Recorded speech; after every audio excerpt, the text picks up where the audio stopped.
NCIB ಅಂತೇಳಿ national crime investigation bureau ಅಂತೇಳಿ ಈ ಒಂದು ತನಿಖಾ ಸಂಸ್ಥೆ ಒಟ್ಟು 10 ಇಲಾಖೆಗಳು ಅಂದ್ರೆ 10 ಭ್ರಷ್ಟ ಇಲಾಖೆಗಳ ಬಗ್ಗೆ ಮಾಹಿತಿಯನ್ನ ಕೊಟ್ಟಿರುವಂತಹದ್ದು. ಈ ಮಾಹಿತಿಯನ್ನ ಯಾವ ಆಧಾರದ ಮೇಲೆ ರಾಷ್ಟ್ರೀಯ ಅಪರಾಧ ತನಿಖಾ ಬ್ಯೂರೋ ಸಂಸ್ಥೆಯವರು ಈ ಮಾಹಿತಿಯನ್ನ ಕೊಟ್ಟರು? ಈ ಮಾಹಿತಿ ಇದೆಯಲ್ಲ, ನಿಜಕ್ಕೂ ಎಲ್ಲರನ್ನೂ ಕೂಡ ಬೆಚ್ಚಿ ಬೀಳಿಸುವಂತಹ ಒಂದು ಮಾಹಿತಿ. ನಮಸ್ಕಾರ ವೀಕ್ಷಕರೇ, ಫ್ರೀಡಮ್ ಟಿವಿ ನ್ಯೂಸ್ಗೆ ಸ್ವಾಗತ. ನಾನು ಅಶ್ವಥ್. ವೀಕ್ಷಕರೇ, ಇವತ್ತು ಒಂದು ಸ್ಫೋಟಕ ಸುದ್ದಿ ಈಗ ಹೊರಬಂದಿರುವಂತಹದ್ದು. ಈ ಸುದ್ದಿಯನ್ನು ಕೇಳಿದ್ರೆ ಪ್ರತಿಯೊಬ್ಬರು ಕೂಡ ಶಾಕ್ ಆಗ್ತಾರೆ.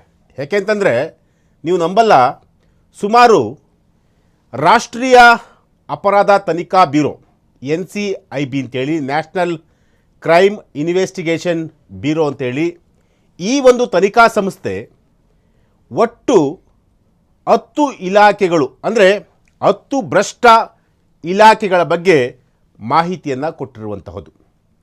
ಹಾಗಾದರೆ ಈ ಮಾಹಿತಿಯನ್ನು ಯಾವ ಆಧಾರದ ಮೇಲೆ ರಾಷ್ಟ್ರೀಯ ಅಪರಾಧ ತನಿಖಾ ಬ್ಯೂರೋ ಸಂಸ್ಥೆಯವರು ಈ ಮಾಹಿತಿಯನ್ನು ಕೊಟ್ಟರು? ಯಾಕೆಂತಂದರೆ ಈ ಮಾಹಿತಿ ಇದೆಯಲ್ಲ, ನಿಜಕ್ಕೂ ಎಲ್ಲರನ್ನೂ ಕೂಡ ಬೆಚ್ಚಿ ಬೀಳಿಸುವಂತಹ ಒಂದು ಮಾಹಿತಿ. NCIB ಅಂದರೆ ನ್ಯಾಷನಲ್ ಕ್ರೈಮ್ ಇನ್ವೆಸ್ಟಿಗೇಷನ್ ಬ್ಯೂರೋ ಅಂತೇಳಿ ಈ ಒಂದು ತನಿಖಾ ಸಂಸ್ಥೆ ಸುಮಾರು 10 ಇಲಾಖೆಗಳ ಬಗ್ಗೆ, ಆ ಒಂದು ಇಲಾಖೆಗಳು ಯಾವ ರೀತಿಯಾಗಿ ಭ್ರಷ್ಟಾಚಾರವನ್ನು ಮಾಡ್ತಾ ಇದೆ ಅನ್ನೋದ್ರ ಬಗ್ಗೆ ಕಂಪ್ಲೀಟಾಗಿ ಮಾಹಿತಿಯನ್ನು ಕೊಟ್ಟಿರುವಂಥದ್ದು. ಹಾಗಾದರೆ ಯಾವ ರೀತಿಯಾಗಿ ಕೊಟ್ಟಿರುವಂಥದ್ದು? ಹಾಗಾದರೆ ಆ ಇಲಾಖೆಗಳು ಯಾವ್ಯಾವು? ಭಾರತದ 10 ಅತ್ಯಂತ ಭ್ರಷ್ಟ ಇಲಾಖೆಗಳ ಪಟ್ಟಿಯನ್ನು ಈಗ ಬಿಡುಗಡೆ ಮಾಡಿರುವಂತಹದ್ದು. ಈ ಸುದ್ದಿಯ ಪ್ರಮುಖ ಅಂಶಗಳು ನಿಜಕ್ಕೂ ಎಲ್ಲರನ್ನೂ ಕೂಡ ಬೆಚ್ಚಿ ಬೀಳಿಸುವಂತಹ ಅಂಶಗಳು. ಮೊದಲನೇದಾಗಿ 10 ಭ್ರಷ್ಟ ಇಲಾಖೆಯಲ್ಲಿ ಮೊದಲ ಇಲಾಖೆ ಯಾವುದಪ್ಪ ಅಂತಂದರೆ ಪೊಲೀಸ್ ಇಲಾಖೆ. ಪೊಲೀಸ್ ಇಲಾಖೆ ಇದು ಸಾರ್ವಜನಿಕರು ಹಾಗೂ ಪೊಲೀಸ್ ಅಧಿಕಾರಿಗಳ ನಡುವೆ ನಿರಂತರವಾಗಿ ನಡೆಯುವಂತಹ ಒಂದು ಇಲಾಖೆ. ಈ ಇಲಾಖೆಯ ಮೇಲೆ ಈಗ ಭ್ರಷ್ಟಾಚಾರದ ಆರೋಪ ಕೂಡ ಕೇಳಿ ಬಂದಿರುವಂಥದ್ದು. ಈ ಪಟ್ಟಿಯಲ್ಲಿ ಅಂದರೆ ಈ 10 ಲಿಸ್ಟ್ ಇದೆಯಲ್ಲ, ಭಾರತದ ಭ್ರಷ್ಟರ ಪಟ್ಟಿಯಲ್ಲಿ 10 ಇಲಾಖೆಗಳು ಯಾವ್ಯಾವ ಇದೆಯಲ್ಲೋ ಅದರಲ್ಲಿ ಪ್ರಮುಖವಾಗಿರುವಂತಹ ಪೊಲೀಸ್ ಇಲಾಖೆಯಲ್ಲಿ ಯಾವ್ಯಾವ ರೀತಿ ಭ್ರಷ್ಟಾಚಾರ ನಡೆಯುತ್ತೆ ಅಂತಂತಂದರೆ, ಒಂದು FIR ದಾಖಲಿಸಲು ಕೂಡ ಲಂಚವನ್ನು ಕೇಳುವಂತಹದ್ದು, ಸುಳ್ಳು ಪ್ರಕರಣಗಳು ಮತ್ತು ಅಕ್ರಮ ಸುಲಿಗೆಯಂತಹ ಆರೋಪಗಳು ಈ ಒಂದು ಇಲಾಖೆಯ ಮೇಲೆ ಇರುವಂತಹದ್ದು. ಪೊಲೀಸ್ ಇಲಾಖೆಯ ಮೇಲೆ ಯಾವ್ಯಾವ ಆರೋಪಗಳು ಈಗ ಕೇಳಿ ಬಂದಿದೆ ಅಂತೇಳಿ ಈಗ ನಿಮಗೆ ಒಂದು ಸಂಕ್ಷಿಪ್ತವಾಗಿ ಗೊತ್ತಾಗ್ತಿರುವಂಥದ್ದು. ಇನ್ನು ಎರಡನೇ ಇಲಾಖೆ ಯಾವುದಪ್ಪ ಅಂತಂದರೆ ಕಂದಾಯ ಇಲಾಖೆ. ಕಂದಾಯ ಇಲಾಖೆಯಲ್ಲೂ ಕೂಡ ಅತಿ ಹೆಚ್ಚು ಭ್ರಷ್ಟಾಚಾರ ನಡೆದಿರುವಂತಹದ್ದು ಈಗ ಮಾಹಿತಿ ಬಂದಿರುವಂಥದ್ದು. ಅಂದರೆ ಯಾವ ರೀತಿಯಾಗಿ ಕಂದಾಯ ಇಲಾಖೆಯಲ್ಲಿ ಭ್ರಷ್ಟಾಚಾರ ನಡೀತಿದೆ ಅಂತಂತಂದರೆ, ಭೂ ದಾಖಲೆಗಳು ಮತ್ತು ಪಹಣಿ ಬದಲಾವಣೆಗಾಗಿ ಸಾರ್ವಜನಿಕರಿಂದ ಹಣ ಪಡೆಯುವಂತಹದ್ದು, ಈ ರೀತಿಯಾದಂತಹ ಒಂದಷ್ಟು ಅಕ್ರಮವಾಗಿ ಹಣವನ್ನು ಕಂದಾಯ ಇಲಾಖೆ ಈಗ ಮಾಡ್ತಿರುವಂತಹದ್ದು. ಇದು ಕೂಡ ಪೊಲೀಸ್ ಇಲಾಖೆ ಬಿಟ್ಟರೆ ಕಂದಾಯ ಇಲಾಖೆ 2ನೇ ಸ್ಥಾನದಲ್ಲಿರುವಂಥದ್ದು. ಇನ್ನು 3ನೇ ಸ್ಥಾನದಲ್ಲಿ ಯಾವ ಇಲಾಖೆ ಇದೆ ಅಂತಂತಂದರೆ ನಗರಸಭೆ ಅಥವಾ ಪುರಸಭೆ.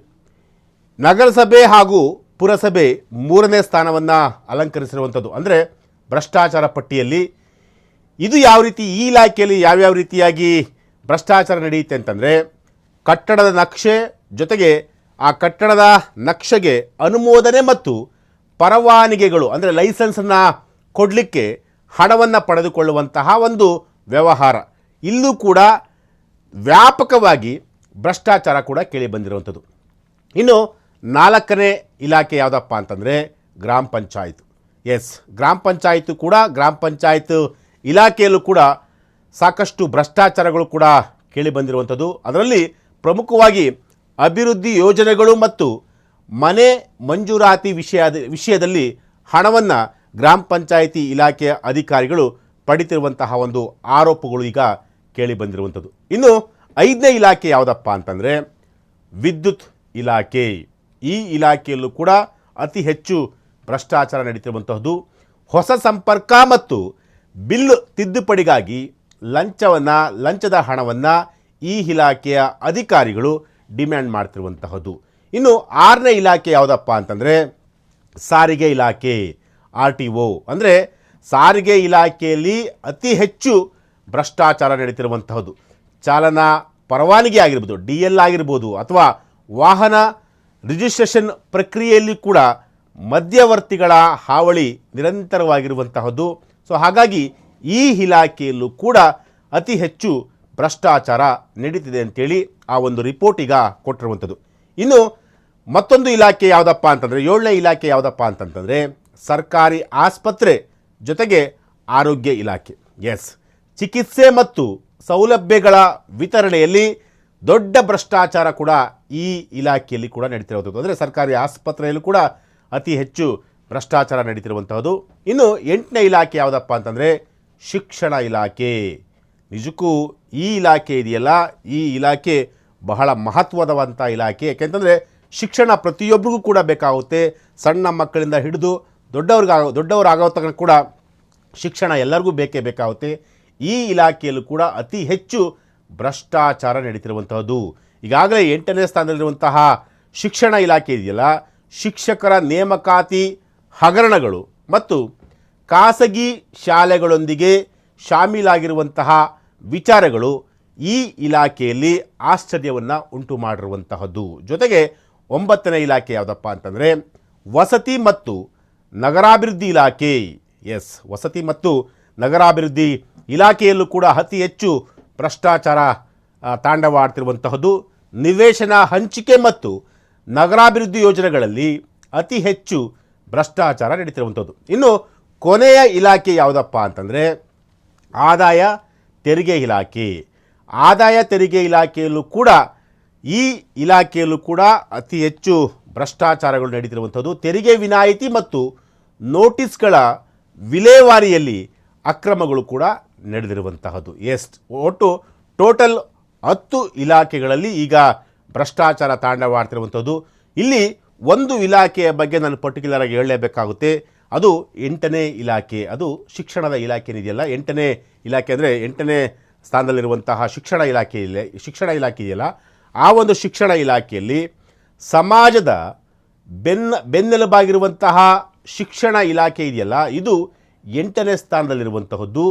ಜನರಲ್ಲಿ ಆತಂಕ ಮತ್ತು ಆಶ್ಚರ್ಯವನ್ನು ಮೂಡಿಸಿರುವಂತಹದ್ದು. ಇಲ್ಲಿ ಕೇವಲ ಆಡಳಿತಾತ್ಮಕ ಕೆಲಸಗಳಲ್ಲದೆ ನೇಮಕಾತಿಯಲ್ಲೂ ಕೂಡ ದೊಡ್ಡ ಮಟ್ಟದ ಭ್ರಷ್ಟಾಚಾರ ನಡೀತಾ ಇರುವಂಥದ್ದು.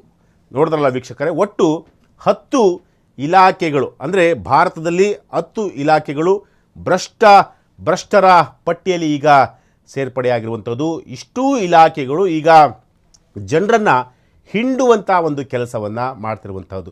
ಪ್ರತಿಯೊಂದು ಇಲಾಖೆಯಲ್ಲೂ ಕೂಡ ಹಣ ಇದ್ದರೆ ಮಾತ್ರ ಕೆಲಸ, ಹಣ ಇಲ್ಲ ಅಂತಂದರೆ ಯಾವ ಇಲಾಖೆಯಲ್ಲೂ ಕೂಡ ಒಂದು ಫೈಲ್ ಕೂಡ ಮೂವ್ ಮಾಡಲಿಕ್ಕೆ ಸಾಧ್ಯ ಇಲ್ಲ. ಸೊ ಹಾಗಾಗಿ ಇಷ್ಟು ಇಲಾಖೆಗಳಲ್ಲಿ ಅತಿ ಹೆಚ್ಚು ಭ್ರಷ್ಟಾಚಾರ ತಾಂಡವಾಡ್ತಿದೆ ಅಂತೇಳಿ ಈಗಾಗಲೇ ಏನು NCIB national crime investigation bureau ಇಲಾಖೆಯವರು ಬಿಡುಗಡೆ ಮಾಡಿರುವಂತಹ ಒಂದು ಪಟ್ಟಿಯಲ್ಲಿ ಈ ಒಟ್ಟು 10 ಇಲಾಖೆಗಳು ಸೇರ್ಪಡೆಯಾಗಿರುವಂಥದ್ದು. ಸೊ ಹಾಗಾಗಿ ಇಂತಹ 10 ಇಲಾಖೆಗಳ ಬಗ್ಗೆ ಪ್ರತಿಯೊಬ್ಬರು ಕೂಡ ಎಚ್ಚರಿಕೆಯನ್ನು ವಹಿಸಬೇಕಾಗುತ್ತೆ. ಜೊತೆಗೆ ಪೊಲೀಸ್ ಇಲಾಖೆ ಮತ್ತು ಕಂದಾಯ ಇಲಾಖೆ, ಜೊತೆಗೆ ಶಿಕ್ಷಣ ಇಲಾಖೆ, ಆಮೇಲೆ ನಗರಸಭೆ ಮತ್ತು ಪುರಸಭೆ, ಈ ಎಲ್ಲ ಇಲಾಖೆಗಳಲ್ಲೂ ಕೂಡ ಅತಿ ಹೆಚ್ಚು ಭ್ರಷ್ಟಾಚಾರ ನಡೀತಿರುವಂಥದ್ದು. ಸೊ ಹಾಗಾಗಿ